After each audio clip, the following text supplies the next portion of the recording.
General గా vote on account budget లో పూర్తి స్థాయి కేటాయింపులు ఉండకపోయినప్పటికీ కొత్త ప్రభుత్వం కాబట్టి సంపూర్ణంగా వారి యొక్క విధి విధానాలను రేపు ఫ్యూచర్ లో రాష్ట్రంలో ఈ వచ్చే 5 సంవత్సరాల కోసం మరి ఎటువంటి కార్యాచరణ చేపడతారు, ఈ ప్రభుత్వం యొక్క ఓవరాల్ దృక్పథం ఏంటి అని తెలిసేటటువంటి బడ్జెట్ కాబట్టి మేము చాలా ఆశించినాం. వారు పెట్టినటువంటి అనేక మేనిఫెస్టోల్లో ఉన్నటువంటి అంశాలన్నీ కూడా మరి వాళ్ళ చెప్తారేమో. కేటాయింపు ఇంపార్టెంట్ కాదు, కానీ వారి యొక్క అవుట్లుక్ ఎట్లా ఉంది, వారి యొక్క దృక్పథం ఎట్లుంది అనేటటువంటిది తెలుస్తుందని మేము అనుకున్నాం. ఉదాహరణకు చెప్పాలంటే మైనార్టీ సంక్షేమం విషయంలో బోలెడని మాటలు ఇదివరకు వాళ్ళు మాట్లాడడం జరిగింది. ఇమాంలు మౌజాన్లకు 10,000 ఇస్తాం, 12,000 ఇస్తామని చెప్పడం జరిగింది. సెపరేట్ గా పిల్లల కోసం తౌఫే తాలీం అనే కార్యక్రమాలు పెడతామని మేనిఫెస్టోలో చెప్పడం జరిగింది. కానీ వాళ్ళ మొత్తం మైనార్టీ సంక్షేమం కేవలం ఒక పారాగ్రాఫ్ లో క్లోజ్ చేసేసి 2,000 కోట్ల రూపాయలు ఇస్తున్నామని చెప్పడం జరిగింది.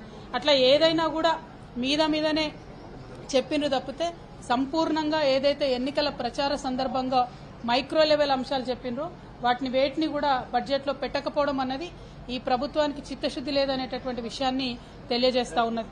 అదేవిధంగా ఈ పేర్లు మారుస్తాం, ఆ చిహ్నాలు మారుస్తాం అనే అంశాలకు ఇచ్చినటువంటి ప్రాధాన్యత మరి ఇదివరకు చేసినటువంటి వాగ్దానాలు వాటికి సంబంధించినటువంటి కేటాయింపులపై పెట్టకపోవడం అన్నటువంటిది శోచనీయంగా మేము భావిస్తా ఉన్నాం. ఓవరాల్ గా ఈ రాష్ట్రంలో కొత్తగా ఏర్పడినటువంటి ప్రభుత్వం పాత పేర్లను మార్చి కొత్త పేర్లను పెడతామంటున్నారు తప్పితే ప్రగతి యొక్క గేర్లు మార్చేటటువంటి విధానాన్ని వాళ్ళు ఎన్నుకోలేదు. అంటే it is just a name changing government, not a game changing government అని ఈ బడ్జెట్ చూస్తుంటే అర్థమైతా ఉన్నది. ప్రధానంగా మహిళలకు అదేవిధంగా యువతీ యువకులకు షాదీ ముబారక్ పేరు మీద ఇదివరకు ₹1,00,000 కేసీఆర్ గారు ప్రభుత్వం ఇస్తే మేము అధికారంలోకి రాగానే ₹1,00,000 ఒక తులం బంగారం ఇస్తామని చెప్పినారు. అది ఆన్ గోయింగ్ ప్రోగ్రామ్, ఎంతమంది ఏంది అన్నది ఎస్టిమేషన్ ఉంటుంది, కానీ దాన్ని కనీసం మెన్షన్ చేయలేదు. అట్లానే షాదీ ముబారక్ 1,60,000 ఇస్తారని చెప్పారు, కనీసం అది మెన్షన్ చేయలేదు. ఆశా వర్కర్స్ ఉంటే మిమ్మల్ని గవర్నమెంట్ ఉద్యోగులుగా చేస్తాము, 18,000 జీతాలు ఇస్తామని చెప్పినారు, అది కనీసం మెన్షన్ చేయలేదు.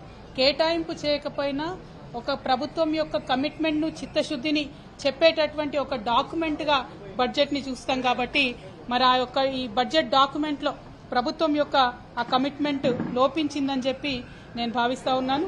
అదేవిధంగా అనేక వర్గాలకు సంబంధించినటువంటి సంక్షేమానికి సంబంధించి కూడా సంపూర్ణమైనటువంటి అంశాలను చర్చించకుండా ఎంతసేపు పోయిన ప్రభుత్వాలను విమర్శించడానికే ఈ బడ్జెట్ పరిమితం అవ్వడం అన్నది ప్రజలందరూ కూడా గమనించినారని చెప్పి నేను భావిస్తా ఉన్నాను.